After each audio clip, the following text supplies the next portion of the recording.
ನಮಸ್ಕಾರ ಸ್ನೇಹಿತರೆ, ನನ್ನ ಹೆಸರು ನಿತ್ಯ. ನನಗೆ ಮದುವೆಯಾಗಿ 15 ವರ್ಷಗಳು ಕಳೆದು ಹೋಗಿವೆ. 2 ಮಕ್ಕಳು ಇದ್ದಾರೆ. 2ನೇ ಮಗು ಆದಮೇಲೆ ನನ್ನ ಗಂಡ ನನ್ನ ಹತ್ತಿರ ಬರುವುದನ್ನೇ ಬಿಟ್ಟುಬಿಟ್ಟ. ಪ್ರೀತಿ ಇಲ್ಲ ಅಂತೆಲ್ಲ ಏನಿಲ್ಲ, ಪ್ರೀತಿ ಕಾಳಜಿ ಎಲ್ಲಾನೂ ಇದೆ. ಆದರೆ ಒಬ್ಬ ಹೆಂಡತಿಗೆ ಸಿಗಬೇಕಾದ ಸುಖ ಸಿಗುತ್ತಾ ಇಲ್ಲ. ರಾತ್ರಿ ವೇಳೆ ನನ್ನ ಗಂಡ ನನ್ನ ಮಕ್ಕಳ ಜೊತೆಯೇ ಮಲಗಿಕೊಳ್ಳುತ್ತಾನೆ. ಹಾಗಾಗಿ ನನಗೆ ತುಂಬಾನೇ ಬೇಜಾರು. ಏನು ಮಾಡಲಿ? ಈ ರಾತ್ರಿ ಮನೆಯಲ್ಲಿರುವ ತರಕಾರಿಗಳನ್ನು ಉಪಯೋಗಿಸಿಕೊಂಡು ನನ್ನ ಆಸೆಯನ್ನು ಪೂರೈಸಿಕೊಂಡು ಮಲಗುತ್ತಾ ಇದ್ದೀನಿ. ಹೀಗಿರಬೇಕಾದರೆ ಒಂದು ದಿನ ನಮ್ಮ ಮನೆಗೆ ಹಾಲು ಹಾಕುವುದಕ್ಕೆ ಸುಬ್ಬಣ್ಣ ಬೆಳಗ್ಗೆ ಬರಲೇ ಇಲ್ಲ. ಹಾಗಾಗಿ ನನ್ನ ಗಂಡ ಸತೀಶ್ ಅವರೇ ಅಂಗಡಿಯಿಂದ ಹಾಲು ತಂದರು. ನಾನು ಮಕ್ಕಳಿಗೆ, ಗಂಡನಿಗೆ ಟೀ, ಕಾಫಿ, ತಿಂಡಿ ಎಲ್ಲವನ್ನೂ ಮಾಡಿಕೊಟ್ಟು ಮಕ್ಕಳನ್ನು ಸ್ಕೂಲಿಗೆ, ಗಂಡನನ್ನು ಕೆಲಸಕ್ಕೆ ಕಳಿಸಿಕೊಟ್ಟೆ. ಅವತ್ತಿನ ಮಧ್ಯಾಹ್ನ ಸುಬ್ಬಣ್ಣ ಮನೆಗೆ ಬಂದು ನನ್ನನ್ನು ಕರೆದು, ಬೆಳಗ್ಗೆ ಹಾಲು ಹಾಕುವುದಕ್ಕೆ ಬರುವುದಕ್ಕೆ ಆಗಲಿಲ್ಲ, ಕ್ಷಮಿಸಿಬಿಡಿ ಅಮ್ಮ, ಅದಕ್ಕಾಗಿ ಈಗ ಬಂದೆ ಅಂತ ಕೇಳಿಕೊಂಡ. ಮಧ್ಯಾಹ್ನ ಮಲಗಿದ್ದವಳು ಸುಬ್ಬಣ್ಣ ಕೂಗಿದಾಗ ತಕ್ಷಣಕ್ಕೆ ಹೊರಗೆ ಬಂದುಬಿಟ್ಟೆ. ನಾನು ಏನಾಯ್ತು ಸುಬ್ಬಣ್ಣ ಅಂತ ಕೇಳಿದಾಗ, ಏನಿಲ್ಲ ಅಮ್ಮ ಅವರೇ, ನನ್ನ ಹೆಂಡತಿಗೆ ಹುಷಾರಿರಲಿಲ್ಲ, ಹಾಗಾಗಿ ಬರುವುದಕ್ಕೆ ಆಗಲಿಲ್ಲ ಅಂತ ಹೇಳಿದ.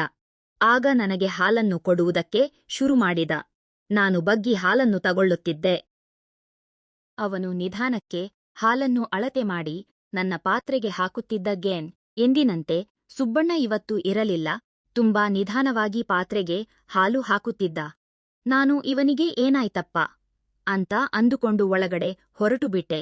ಹಾಲನ್ನು ಫ್ರಿಡ್ಜ್ನಲ್ಲಿ ಇಟ್ಟು ಮತ್ತೆ ರೂಮಿಗೆ ಬಂದೆ.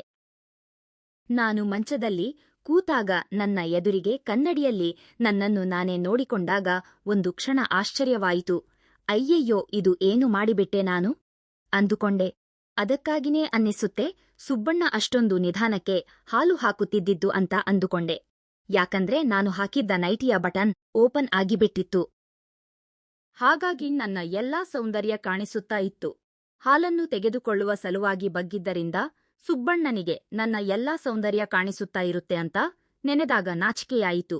ಅಯ್ಯೋ, ಇನ್ನು ಮುಂದೆ ಅವರಿಗೆ ನನ್ನ ಮುಖ ಹೇಗೆ ತೋರಿಸಲಿ ಅಂತ ಒಂಥರ ನಾಚಿಕೆಯೂ ಆಯಿತು.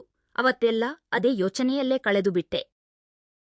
ಮಾರನೇ ದಿನ ಬೆಳಗ್ಗೆ ಇನ್ನು ಗಂಡ ಮಕ್ಕಳು ಎದ್ದಿರಲಿಲ್ಲ. ಆಗಲೇ ಸುಬ್ಬಣ್ಣ ಮನೆ ಮುಂದೆ ಬಂದು ಹಾಲು ಅಂತ ಜೋರಾಗಿ ಕೂಗಿದಾಗ ನೆನ್ನೆಯ ಘಟನೆ ನೆನಪಾಯಿತು. ಅವನ ಮುಂದೆ ಹೋಗುವುದಕ್ಕೆ ಒಂಥರ ಮುಜುಗರವೂ ಆಯಿತು. ಆದರೂ ಕೂಡ 2-3 ಸಲ ಕರೆದ ಮೇಲೆ ಪಾತ್ರೆ ಹಿಡಿದುಕೊಂಡು ಹೊರಗೆ ಬಂದೆ. ನನ್ನನ್ನು ನೋಡಿದ ಸುಬ್ಬಣ್ಣ ಒಂಥರ ನಕ್ಕ. ನಾನು ಕೂಡ ಅವನನ್ನು ನೋಡಿದೆ. ಅಮ್ಮ ಅವರೇ, ಹಾಲು ಅಂದ. ನಾನು ಬಗ್ಗಿ ಹಾಲನ್ನು ಪಡೆದುಕೊಂಡೆ. ಈ ಸಲ ನಾನು ಬೇಕು ಅಂತಲೇ ನನ್ನ ನೈಟಿ ಬಟನ್ ಅನ್ನು ಓಪನ್ ಮಾಡಿ ಬಂದಿದ್ದೆ. ನನ್ನ ಸೌಂದರ್ಯವನ್ನು ಸುಬ್ಬಣ್ಣನಿಗೆ ತೋರಿಸುವುದಕ್ಕೆ ಅವನು ಹಾಲನ್ನು ನಿಧಾನವಾಗಿ ಹಾಕುತ್ತಾ ಎಲ್ಲವನ್ನೂ ನೋಡುತ್ತಲೇ ಇದ್ದ. ಹಾಲು ಹಾಕಿ ಆದಮೇಲೆ ಕೂಡ ನಾನು ಎದ್ದೇಳಲೇ ಇಲ್ಲ. ಸ್ವಲ್ಪ ಹೊತ್ತು ಹಾಗೆಯೇ ಇದ್ದೆ. ಅವನು ಕೂಡ ಸ್ವಲ್ಪ ಹೊತ್ತು ನನ್ನ ವಿರುದ್ಧ ನಿಂತುಕೊಂಡು ಬಿಟ್ಟಿದ್ದ. ಸ್ವಲ್ಪ ಹೊತ್ತಾದ ಮೇಲೆ ನಗುತ್ತಾ ನಾನು ಒಳಗಡೆ ಹೋದೆ. ಇದೇ ದಿನಚರಿ 1 ವಾರ ಕಳೆಯಿತು. ಧೈರ್ಯ ಮಾಡಿ ನಾನು ಮಾತಾಡಲಿಲ್ಲ.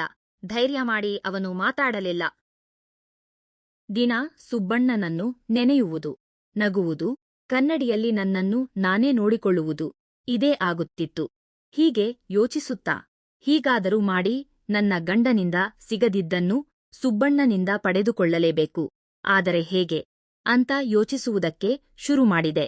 ನಾಳೆ ಹೇಗಾದರೂ ಮಾಡಿ ಮಧ್ಯಾಹ್ನ ಸುಬ್ಬಣ್ಣ ಮನೆಗೆ ಬರುವ ಹಾಗೆ ಮಾಡಬೇಕು. ಮಧ್ಯಾಹ್ನ ಟೈಮಿನಲ್ಲಿ ನಮ್ಮ ಮನೆಯಲ್ಲಿ ಯಾರೂ ಇರುವುದಿಲ್ಲ.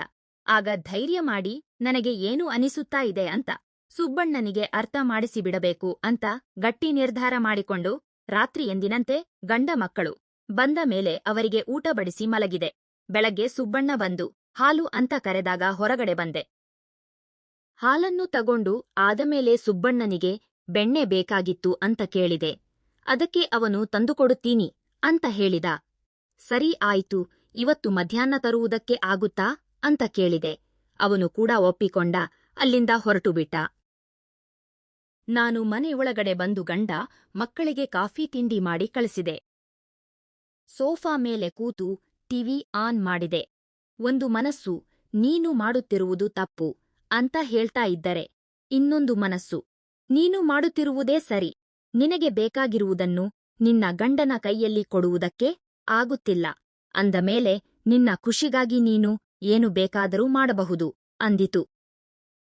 ಇದೆಲ್ಲ ನಿನ್ನ ಗಂಡನದೇ ತಪ್ಪು ಅಂದ ಮೇಲೆ ನೀನು ನಿನ್ನ ಗಂಡನಿಗೆ ಮೋಸ ಮಾಡುತ್ತಿದ್ದೀಯಾ ಅನ್ನೋ ಮಾತೇ ಬರುವುದಿಲ್ಲ. ನೀನೇನು ಯೋಚಿಸಬೇಡ, ನೀನು ಮಾಡುತ್ತಿರುವುದು ಎಲ್ಲವೂ ಸರಿ ಅಂತ ಮನಸ್ಸು ಹೇಳುತ್ತಲೇ ಇತ್ತು. ಹೀಗೆ ಯೋಚಿಸುತ್ತಾ ಮಧ್ಯಾಹ್ನವಾಯಿತು. ಸುಬ್ಬಣ್ಣ ಮನೆಗೆ ಬಂದು ನನ್ನನ್ನು ಕರೆದ. ನಾನು ಹೊರಗಡೆ ಬಂದು ನೋಡಿದಾಗ ಸುಬ್ಬಣ್ಣನ ಜೊತೆ ಅವನ ಹೆಂಡತಿಯೂ ಇದ್ದಳು. ನನ್ನ ಆಸೆಗೆ ನೀರೆರಚಿದಂತಾಯಿತು. ನಾನು ಸುಮ್ಮನಿರದೆ ಕೇಳೇಬಿಟ್ಟೆ, ಇದೇನು ಸುಬ್ಬಣ್ಣ, ಇವತ್ತು ನಿನ್ನ ಹೆಂಡತಿಯನ್ನು ಕರೆದುಕೊಂಡು ಬಂದು ಬಿಟ್ಟಿದ್ದೀಯಾ ಅಂತ ನಗುತ್ತಾ ಕೇಳಿದೆ. ಅವನ ಹೆಂಡತಿಗೆ ಅನುಮಾನ ಬರಬಾರದಲ್ಲ, ಅದಕ್ಕಾಗಿ. ಆಗ ಸುಬ್ಬಣ್ಣ ಮುಖ ಸಪ್ಪೆ ಮಾಡಿಕೊಂಡ. ಹೌದು, ಅವಳಿಗೆ ಸಿಟಿಯಲ್ಲಿ ಏನೋ ತಗೊಳ್ಳಬೇಕಿತ್ತಂತೆ. ಹಾಗಾಗಿ ನಾನು ನಿಮಗೆ ಬೆಣ್ಣೆ ಕೊಡುವುದಕ್ಕೆ ಬರುವಾಗ ನಾನು ನಿಮ್ಮ ಜೊತೆಗೆ ಬರುತ್ತೇನೆ ಅಂತ ಹಠ ಮಾಡಿದಳು. ಹಾಗಾಗಿ ಕರೆದುಕೊಂಡು ಬಂದೆ ಅಂತ ಹೇಳಿದ.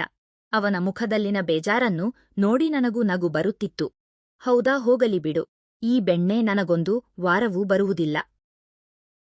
1 ವಾರದ ನಂತರ ಮತ್ತೆ ನನಗೆ ಬೆಣ್ಣೆ ತಂದುಕೊಡುತ್ತೀಯಾ ಅಂತ ಕೇಳಿದೆ. ಅದಕ್ಕೇನಂತೆ, ತಂದುಕೊಡುತ್ತೇನೆ, ನೀವು ಕೇಳಿದರೆ ದಿನ ತಂದುಕೊಡುತ್ತೇನೆ ಅಂತ ಅವನು ನಗುತ್ತಾ ಹೇಳಿದ. ಅವನ ಹೆಂಡತಿಗೆ ನಾವು ಏನು ಮಾತಾಡುತ್ತಿದ್ದೇವೆ ಅಂತ ಅರ್ಥವೇ ಆಗಲಿಲ್ಲ ಬಿಡಿ. ಹಾಗಾಗಿ ಸುಮ್ಮನೆ ನಮ್ಮಿಬ್ಬರನ್ನು ಬಿಳಿಬಿಳಿ ಅಂತ ಕಣ್ಣು ಬಿಟ್ಟುಕೊಂಡು ನೋಡುತ್ತಾ ನಿಂತು ಬಿಟ್ಟಳು. ಅವತ್ತು ತುಂಬಾನೇ ನಿರಾಸೆಯಾಯಿತು, ತುಂಬಾ ಬೇಜಾರಾಯಿತು. ಆದರೆ ಏನು ಮಾಡುವುದು ಅಂತ ಸುಮ್ಮನಾದೆ. ಆದರೆ 1 ವಾರ ಕಳೆದಾದ ಮೇಲೆ ಇದ್ದಕ್ಕಿದ್ದಂತೆ ಒಂದು ಮಧ್ಯಾಹ್ನ ಸುಬ್ಬಣ್ಣ ಮನೆ ಬಾಗಿಲಲ್ಲಿ ನಿಂತು ನನ್ನನ್ನು ಕರೆದಂತಾಯಿತು. ಹೊರಗಡೆ ಬಂದು ನೋಡಿದಾಗ ಸುಬ್ಬಣ್ಣ ನಮ್ಮ ಮನೆ ಹತ್ತಿರವೇ ನಿಂತಿದ್ದ. ಅಮ್ಮ ಅವರೇ, ನೀವು ಬೆಣ್ಣೆ ಕೇಳಿದ್ರಲ್ಲ ಅಂತ ಹೇಳಿದ. ಹೌದು, ಸುಬ್ಬಣ್ಣ ಬಾ ಒಳಗೆ ಅಂತ ಕರೆದೆ. ಅವನು ಕೂಡ ಒಳಗಡೆ ಬಂದ. ನನಗೆ ಬೆಣ್ಣೆಯನ್ನು ಕೊಟ್ಟ. ಅಲ್ಲೇ ಕೂತಿದ್ದ ನಾನು ಒಳಗಡೆ ಹೋಗಿ ಬೆಣ್ಣೆ ಇಟ್ಟು ಅವನಿಗೆ ಕಾಫಿ ಮಾಡಿಕೊಂಡು ತಂದೆ. ಅವನ ಕೈಗೆ ಕೊಟ್ಟೆ. ಕಾಫಿ ತಗೊಳ್ಳುವ ನೆಪದಲ್ಲಿ ನನ್ನ ಕೈಯನ್ನು ಟಚ್ ಮಾಡಿ ಕಾಫಿ ತಗೊಂಡ. ಹೀಗೆ ಇಬ್ಬರು ಮಾತಾಡುತ್ತಾ ಕೊನೆಗೆ ಆ ವಿಷಯಕ್ಕೆ ಬಂದೆವು.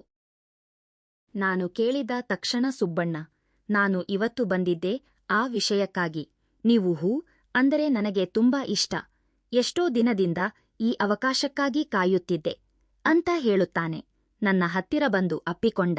ಗಂಡ ಕೊಡಲಾಗದ ಎಲ್ಲವನ್ನೂ ಅವನು ನನಗೆ ಅವತ್ತು ಕೊಟ್ಟ. ನನ್ನ ಆಸೆಗಳನ್ನೆಲ್ಲ ಪೂರೈಸಿದ. ಇದಾದ ಮೇಲೆ ಸಮಯ ಸಿಕ್ಕಾಗಲೆಲ್ಲ ನಾವಿಬ್ಬರೂ ಸೇರಿ ಎಂಜಾಯ್ ಮಾಡುತ್ತಾ ಇದ್ದೀವಿ. ಫ್ರೆಂಡ್ಸ್, ಈ ಕಥೆ ನಿಮ್ಗೆ ಇಷ್ಟವಾಗಿದ್ದರೆ ಲೈಕ್ ಮಾಡಿ, ಶೇರ್ ಮಾಡಿ, ಸಬ್ಸ್ಕ್ರೈಬ್ ಮಾಡಿಕೊಳ್ಳಿ. ಧನ್ಯವಾದಗಳು.